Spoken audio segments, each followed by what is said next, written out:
I never given much thought to how I would die, but dying in the place of someone I love seems like a good way to go. Well, that sucks. You almost had my hopes up for a direct quote.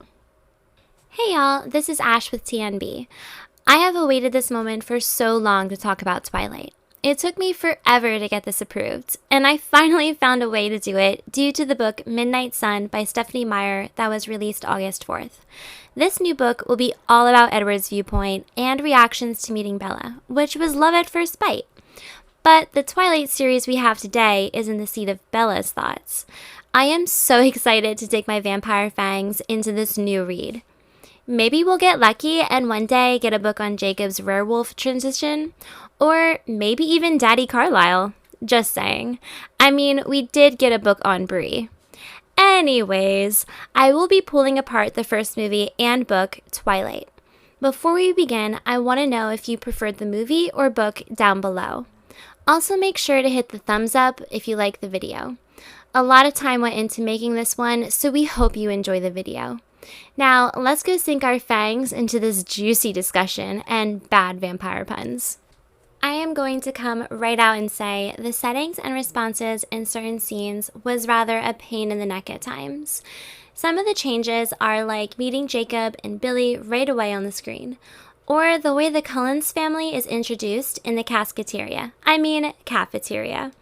or the fact that Bella doesn't cook. Instead, they eat a steak nearly every night at the diner instead. As you progress through the story and the movie, you notice some important information from the book just drops dead from the movie. For example, Chapter 10 of Edward listening in to Bella's conversations with Jessica, to them sitting in class on a movie day in Chapter 11, or even an entire Chapter 16 of Carlisle's office. You really just have to grin and bear it for those moments. Same with a few setting changes, like in Chapter 15, when Bella meets the family. The house is modern, not white and over 100 years old. Also, the entrances of the family members was a very different in the movie compared to the book in Chapter 15. And we can't forget the weird discussion of the graduation caps. I liked the history, vampire-y vibe that was mentioned in the book better of the vintage cross on the wall.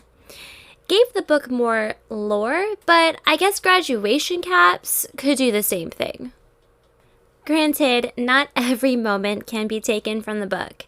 Instead, the middle chapters that weren't really used or kind of used for their small sentences instead of other moments. Some examples. Let me just rip this movie apart and break it down to be burned. Basically, the beginning 6 chapters were almost scene by scene, like the clear distinction of traveling from Phoenix to Forks and getting her red truck, to being her first day at school and meeting Eric and looking at Edward across the cafeteria, all the way to getting saved from the truck accident and being in the hospital to a trip at the beach. I could literally sip a Bloody Mary out of pure satisfaction. But here is where this frostbite comes in. In the book, on Chapter 9, after Bella has dinner with Edward in Port Angeles and is driven home, she realizes 3 things. 1, Edward is a vampire. 2, part of him that thirsts my blood. And 3, conditionally and irrevocably in love with him. Compared to the movie, Bella expresses this line soon after the Meadow encounter, or even a moment in the movie where we are basically in Chapter 17 at this point in the book time frame. When Bella is walking into the diner to eat with Charlie, she bumps into Mike, where he states the line, "You and Cullen, huh?" I don't like it. He looks at you like you're something to eat. This was actually stated in Chapter 11. In the book, at Chapter 12, Billy Black comes over to stay for the game due to his TV breaking and for Jacob to see Bella. But Billy's true intentions was to warn her to take care of herself because of dating Edward. But in the movie, this takes place just before meeting Edward's family in Chapter 15. Then in Chapter 24, this is when Bella is in the hospital, and her mom mentions to her about moving to Jacksonville. But Bella wants to stay in Forks because, well, yeah, a vampire boy. This brief conversation is actually pulled from the scene just before Charlie finds out she is going on a date. Now, once you bite into chapter 17 through chapter 24 and the epilogue, you are basically, again, scene by important scene. From the baseball game to being the most exciting game ever to James and Victoria, and the detailed fight for Bella's life in the ballet studio and the hospital as well as prom. Honestly, this is the best part of the book and movie. Only small differences is the way someone may be standing or a small line is mentioned by someone else. The tone and pacing of the story was again pretty spot on for the direction and feeling that Stephenie Meyer was trying to provide in the movie and future movies. No, really, you actually see Stephenie in the movie. The movie was always pretty parallel to the book in regards to the main plot points and scenarios being hit very close to the moment it should have been done. As a book reader, seeing this occur in a movie was very mentally fulfilling as checkpoints for my favorite scenes to still coincide with the story that I love. The tone of the movie was at times a little awkward for, first-time viewers, but those who read the books knew the reason for the reactions. Like, in the beginning of the movie, Edward's reaction in science class was almost like a mini stroke. He really had to bite and grin his fangs back. But in the book, in chapter 2, it states, "Did you get contacts?" I blurted out unthinkingly. He seemed puzzled by my unexpected question. "No." "Oh," I mumbled. "I thought there was something different about your eyes." He shrugged and looked away. Edward's simple remark about his eyes was more, "I don't know what you're talking about." But in the movie, it was almost a douche reaction and all about the fluorescence. You do later get amazing camera shots pointing out the eyes of the vampire predators being burgundy and very different from the Cullens. Compared to Bella explaining the detail of noticing the differences in the book in chapter 18, being disturbing and sinister. Lastly, Bella's very annoying breath acting in the hospital discussion with Edward. On this screen, this is definitely chuckle-worthy because it was heavily used at this point, and honestly, it was kind of funny to see her literally blinking over 60 plus times in slow-mo. Even though this is a very frustrating, in a way, to watch type of scene, it does happen in chapter 24. Bella is basically hyperventilating due to Edward's response of leaving. But really, the blinking? The character introductions and developments was well thought out for the movie's way of displaying their arrival. This was practically on par to the book. Bella's thoughts are clearly mentioned throughout the movie, either by physically saying it and surprisingly by her reactions. I know, we are all thinking of that weird blinking moment in the hospital bed, but that is supposed to happen.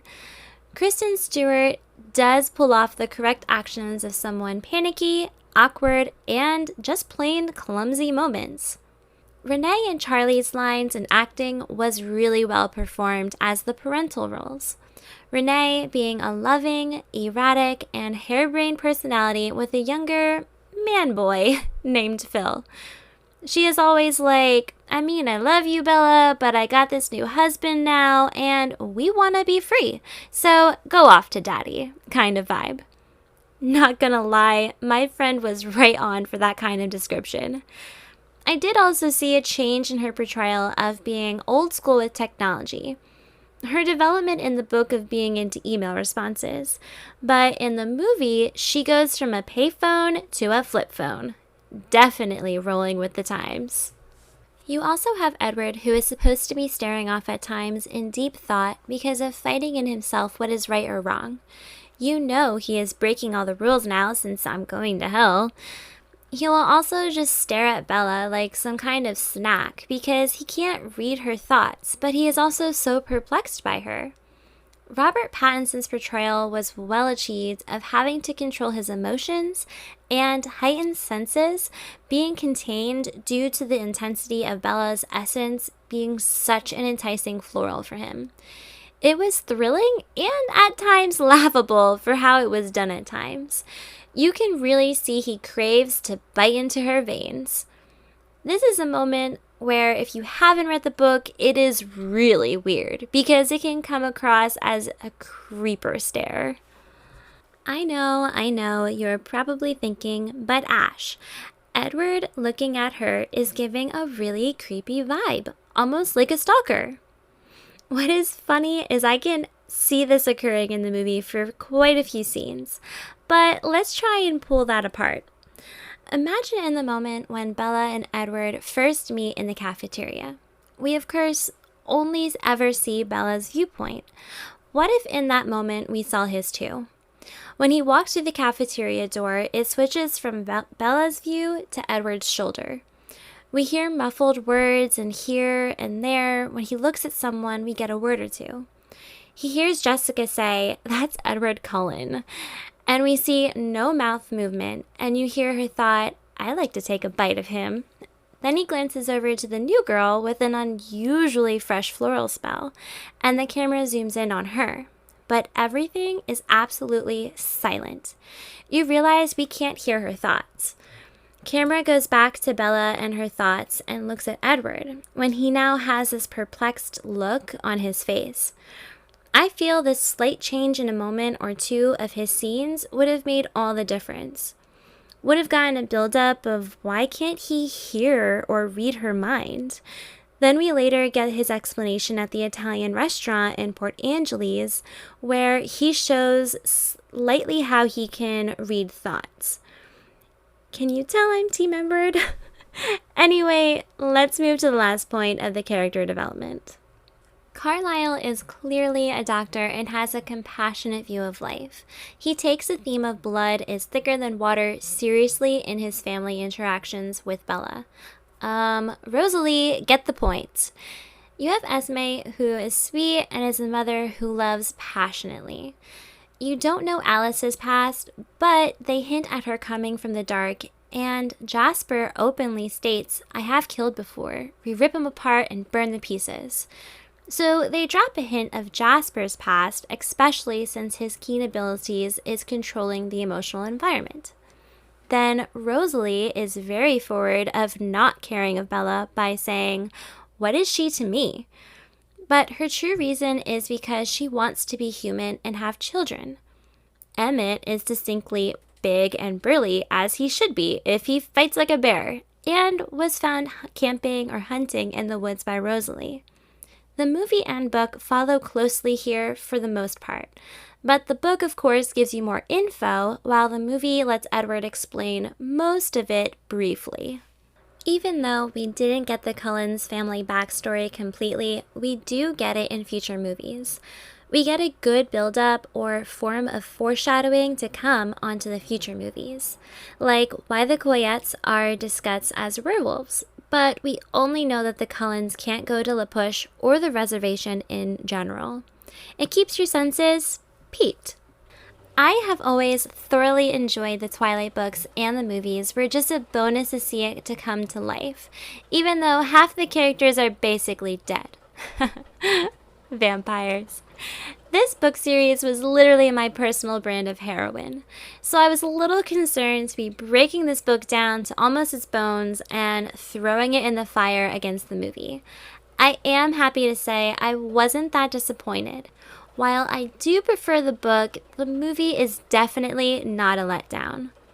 We are glad you made it through my terrible puns, and who knows, maybe we'll do the other books one day. Now stay nerdy and keep binging, and hopefully this video didn't suck like James. Get it? The vampire? Sorry, I had to have one final pun.